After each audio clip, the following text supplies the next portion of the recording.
মালয়েশিয়ার রাজধানী কুয়ালালামপুরে অভিযান চালিয়ে 10 জন ভুয়া বাংলাদেশি চিকিৎসককে গ্রেফতার করেছে দেশটির ইমিগ্রেশন বিভাগ।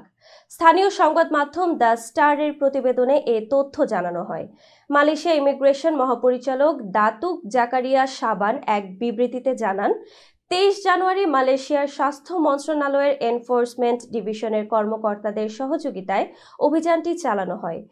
জালান তুন তান সিও, লেবোহ, পুডোহ এবং জালান সিলাং সহ কুয়ালালামপুরে 10টি স্থানে এই বিশেষ অভিযান চলে।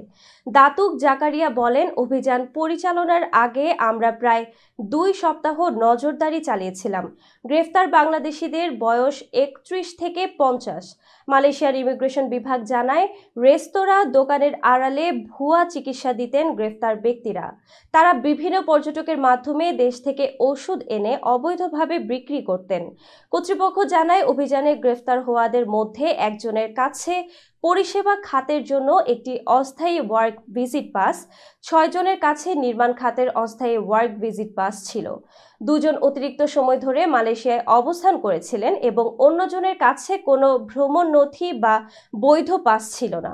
অভিযানে ভুয়া চিকিৎসা সরঞ্জাম এবং নগদ 800 রিঙ্গিত জব্দ করা হয়েছে, যা চিকিৎসা এবং ঔষধ বিক্রির অর্থ বলে মনে করা হচ্ছে।